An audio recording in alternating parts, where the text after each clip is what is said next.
On February 13, 2017, two teenage girls set out to walk a trail near Delphi, Indiana.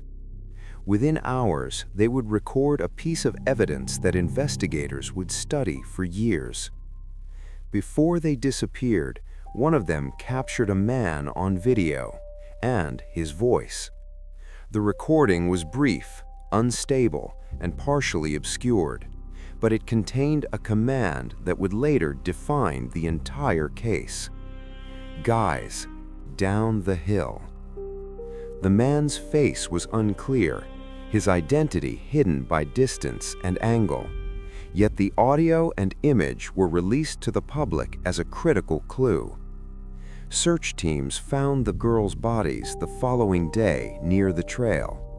No immediate suspect was identified, despite the evidence in hand. For years, the voice remained one of the most recognizable clues in an unsolved case.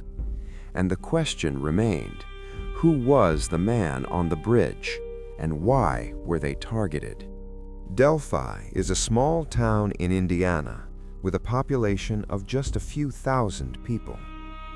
It is the kind of place where trails and parks are considered safe for families and teenagers. On February 13, 2017, schools were closed for a scheduled day off.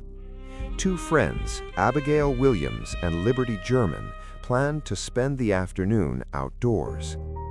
Abigail Williams was a 13-year-old girl with long blonde hair, fair skin, wearing a gray hoodie and jeans, slim build. Liberty German was a 14-year-old girl with light brown hair tied back, fair skin, wearing a tie-dye shirt under a jacket and jeans, average build. They were dropped off near the Monon High Bridge Trail around early afternoon. The area was quiet, with only a few other visitors reported that day.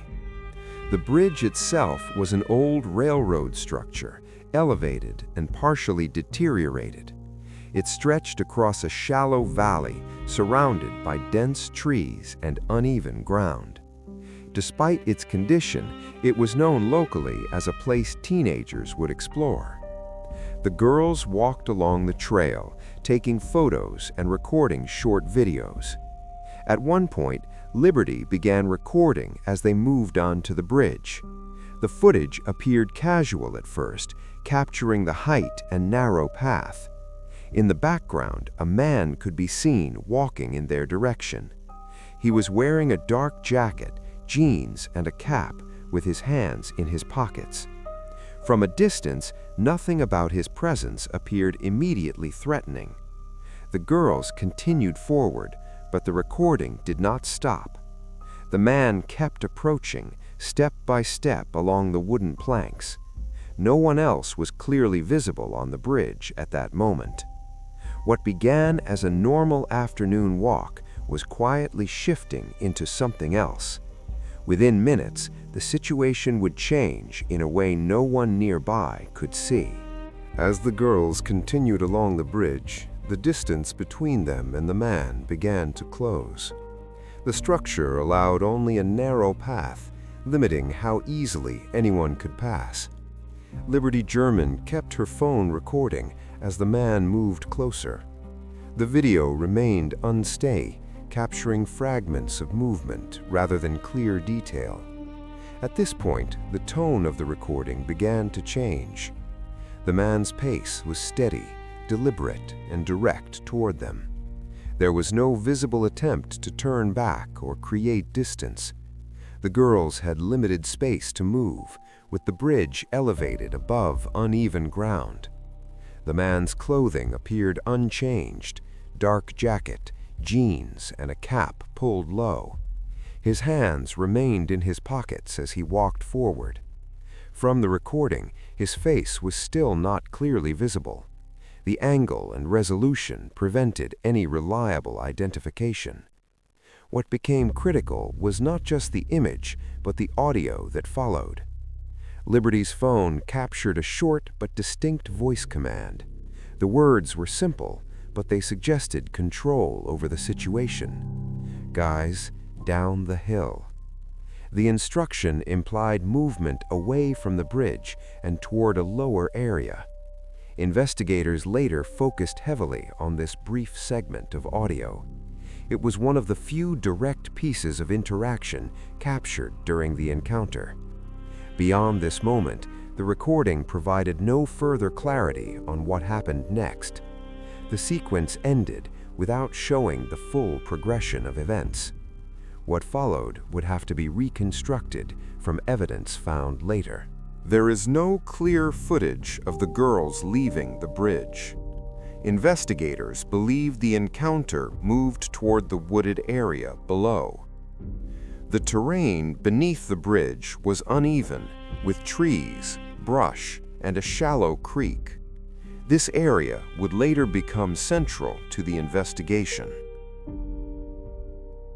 At some point after the recording ended, contact with the girls was lost. Family members expected them to return later that afternoon.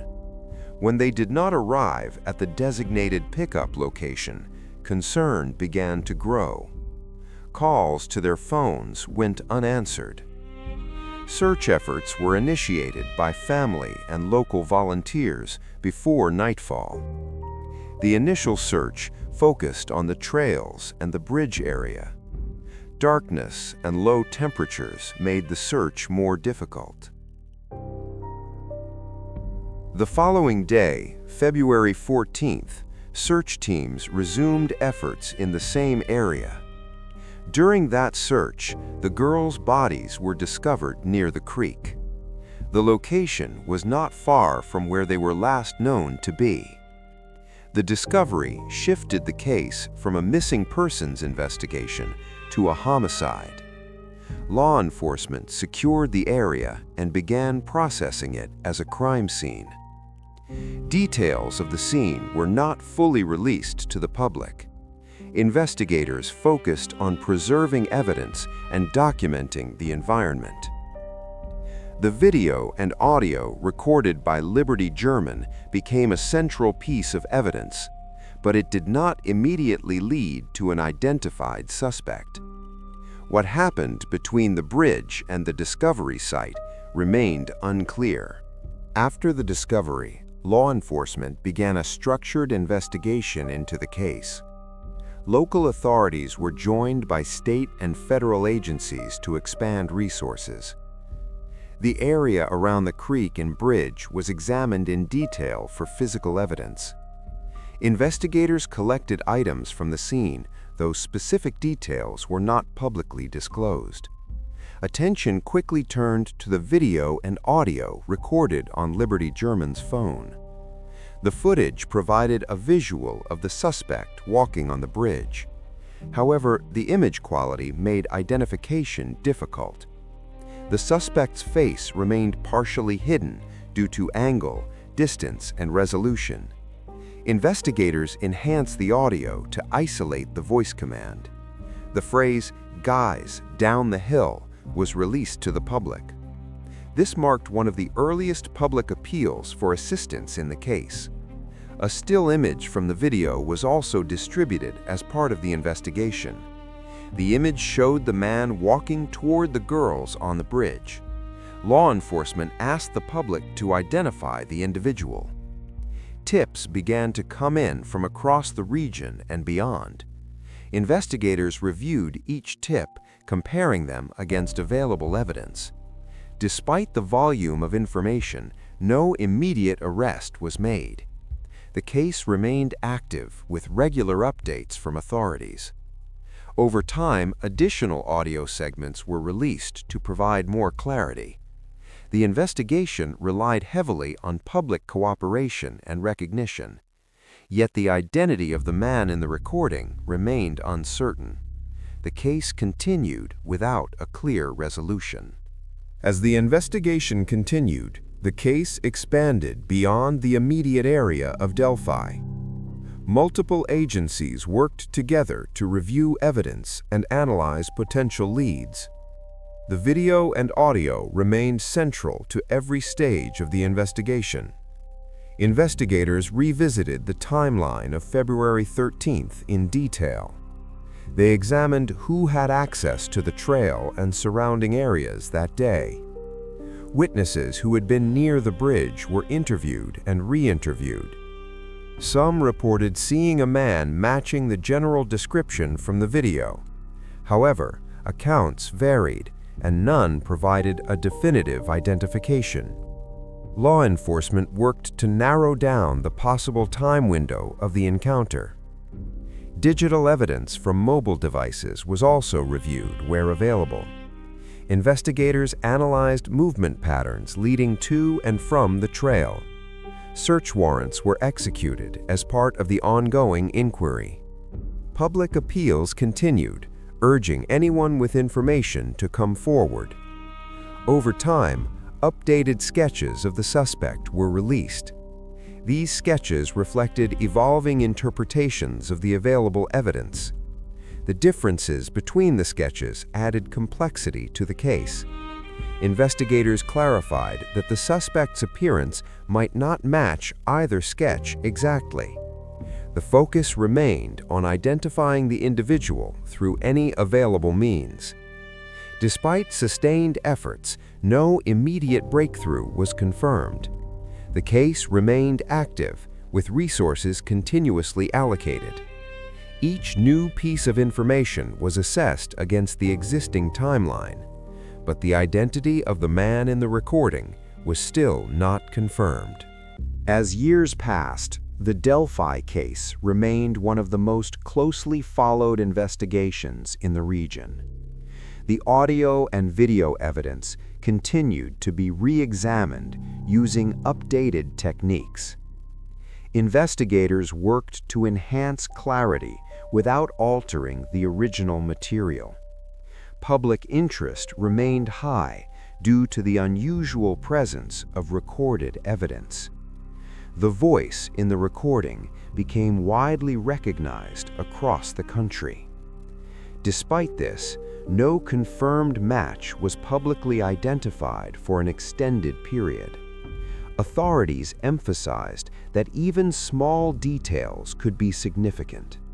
Tips continued to be submitted, though many did not lead to actionable results. The timeline of the encounter was refined as more information was analyzed. Investigators revisited earlier assumptions about the suspect's movements. The location and environment of the crime scene were studied repeatedly. Attention was given to how the suspect may have entered and exited the area. The case also involved analyzing behavioral patterns based on the evidence. Experts contributed insights into the limited interaction captured on audio. The phrase "recorded" suggested a controlled and direct approach. Investigators considered whether the suspect was familiar with the area. Community awareness campaigns were maintained over several years. Periodic updates were released to encourage continued public engagement. The investigation remained active, with resources still dedicated to it. Despite the passage of time, the case was not closed or reduced to priority. The central question remained unchanged. Who was the man whose voice had been captured on that recording? Over time, the Delphi case became a reference point in investigations involving digital evidence. The video and audio captured at the scene continued to define the case. Investigators maintained that the individual recorded on the bridge was responsible. The evidence suggested a brief but controlled interaction. Despite the limited duration, it provided a rare direct link to the suspect. The case demonstrated both the value and the limitations of recorded evidence. Public releases of audio and images were intended to generate recognition, yet recognition did not immediately translate to identification. Law enforcement reiterated that the suspect could appear ordinary in daily life. They emphasized that someone may recognize the voice, the posture, or the clothing.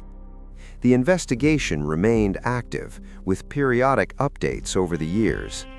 Each update reflected ongoing analysis rather than closure. The case continued to receive national attention. It became a subject of discussion in both media and investigative communities. The timeline, the location, and the evidence remained central points of reference. Authorities maintained that the case was solvable with the right information. They encouraged continued public awareness and reporting. The bridge, the trail, and the recording remained central to that effort.